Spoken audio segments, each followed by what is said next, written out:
The morning air over Washington carried the kind of chill that seeps beneath doors and settles into old wood. Inside his private office, Donald Trump stood facing a wall of silent televisions, each tuned to a different network, each banner screaming some variation of the same words. Judges move to remove him. The phrase pulsed in red and white, repeating like a heartbeat he could not quiet. He had weathered storms before. Impeachments, indictments, endless commentary panels dissecting his every word.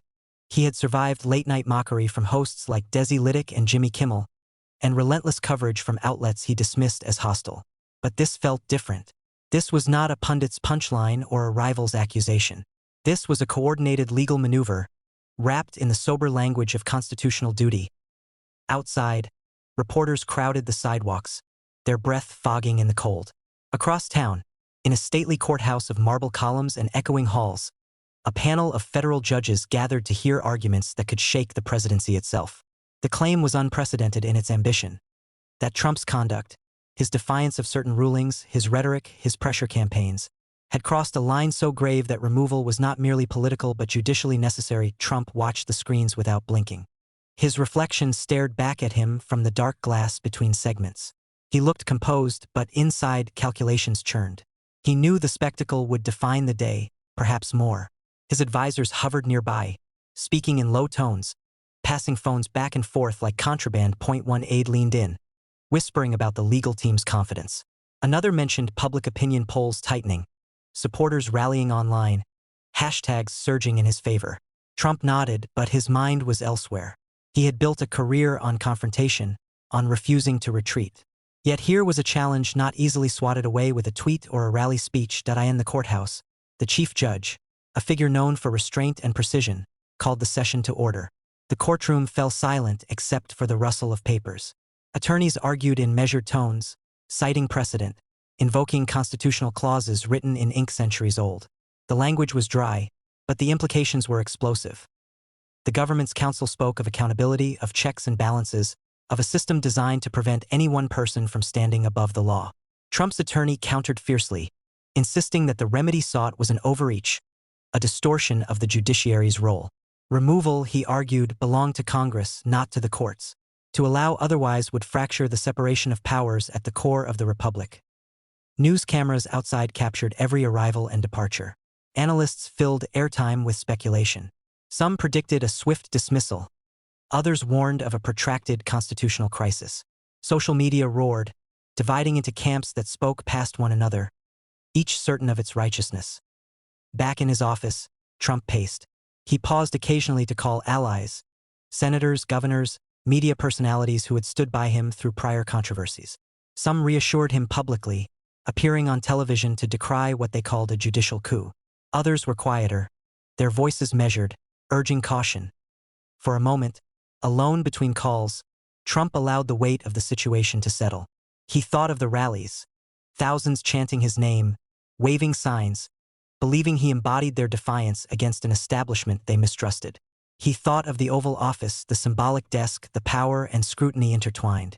He had always projected certainty, an aura of inevitability. Now, uncertainty pressed in from all sides. At midday, the judges recessed. The courthouse steps became a battleground of sound bites. Lawyers sparred before microphones, each declaring victory in a war not yet decided. Supporters waved flags, chanting. Opponents held placards demanding accountability. The nation watched, transfixed. Inside, Trump gathered his inner circle. The room buzzed with tension. One advisor suggested a primetime address to frame the narrative before the judges could issue any ruling. Another recommended restraint, warning that fiery rhetoric might influence public perception at a delicate moment. Trump listened, then spoke with measured intensity. He would not concede the narrative. He would address the nation that evening. He would call the move what he believed it was, a politically motivated attempt to undo the will of voters. He would remind supporters of past battles survived, of predictions that had failed as the sun dipped low, painting the city in amber light.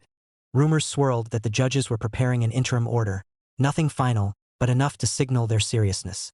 The networks teased it as a potential earthquake. In the quiet just before his address, Trump stood again before the televisions. The same banners flashed, but now they seemed less like noise and more like a countdown. He adjusted his tie, straightened his shoulders, and walked toward the podium set up in an adjoining room. When the cameras went live, his voice carried a mix of indignation and resolve. He spoke of the Constitution, of the American people, of what he called an assault on democracy. He framed the judge's move as unprecedented and dangerous, promising to fight through every legal avenue available.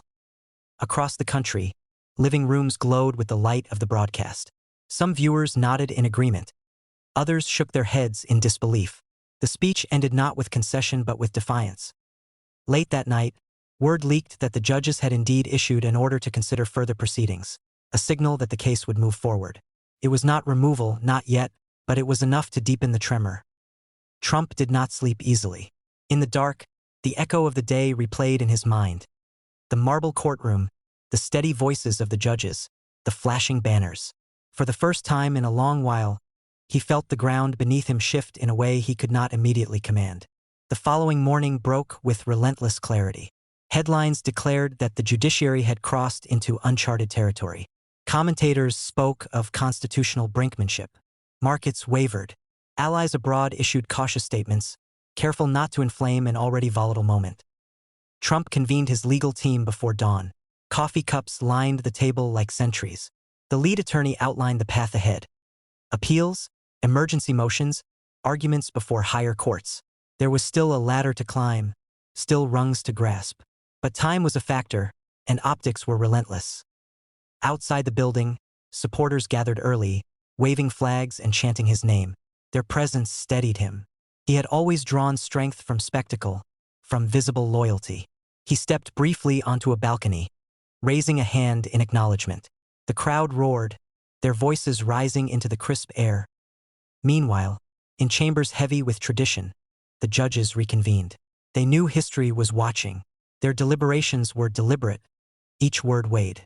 They were aware that whatever they decided would be parsed by scholars, debated by lawmakers, remembered by generations.S. Arguments resumed. Trump's team pressed hard on the limits of judicial authority. They invoked the separation of powers, warning that to remove a sitting president by judicial order would tilt the balance envisioned by the framers. The opposing counsel responded that no office conferred immunity from accountability, that extraordinary circumstances demanded extraordinary remedies. The tension rippled beyond the courtroom. In Congress, lawmakers debated resolutions supporting or condemning the judiciary's actions. Cable news cheerins flashed with phrases like constitutional crisis and test of democracy. The public conversation grew louder, sharper. Trump retreated briefly to a private room. Alone, he stared at a portrait of past presidents. He considered how history might judge him, hero to some, villain to others, always polarizing. He had long embraced that division as proof of his impact. Yet now he felt the weight of potential finality. By afternoon, the judges emerged.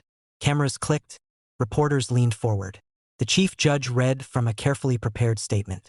The court would allow the proceedings to continue, recognizing the gravity of the allegations and the need for thorough examination. There was no immediate removal, but the path had been cleared for a deeper inquiry that could culminate in precisely that. The words fell like measured hammer strikes. Not a knockout blow, but a narrowing corridor. Trump's response was swift. Within hours, his attorneys filed an emergency appeal to a higher court, seeking to halt the proceedings. In a written statement, he denounced the decision as an attack on voters and vowed to prevail. As evening settled, the city hummed with speculation. Would the higher court intervene? Would Congress assert its own authority? Would public opinion swing decisively in one direction?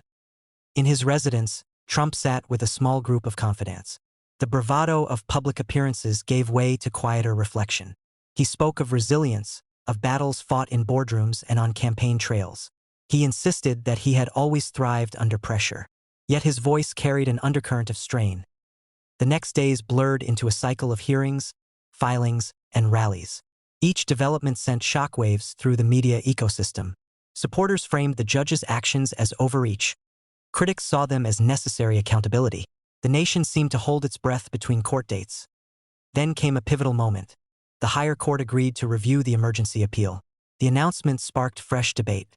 Some interpreted it as a lifeline for Trump, others as a mere procedural step. Standing before a crowd at a hastily organized rally, Trump leaned into the microphone. He spoke of fighting not just for himself but for a movement. The cheers rolled over him like a tide. For a moment, the uncertainty receded. Yet even as he basked in applause, the machinery of the judiciary continued its slow, methodical turn. Briefs were drafted. Deadlines loomed. The constitutional questions grew sharper. In the end, what defined the chapter was not a single ruling but the spectacle of a system straining under the weight of unprecedented claims. Trump remained in office as the appeals wound forward, but the aura of invulnerability had cracked. The judge's move had altered the terrain. On a quiet night weeks later, Trump stood once more before a bank of televisions. The banners still scrolled, though with less frenzy. Analysts debated timelines rather than outcomes. The crisis had not exploded. It had settled into a tense stalemate. He watched in silence, absorbing the reality that power in America was never absolute, always contested. The attempt to remove him had not succeeded, at least not yet, but it had shaken him, forcing a confrontation with forces beyond rallies and rhetoric. Outside, the city lights shimmered. The courts would continue their work. So would he. The story was unfinished, its ending unwritten, suspended between institutions and individuals, between ambition and accountability. And in that suspended space, Donald Trump waited, determined to fight, aware that history was still taking notes.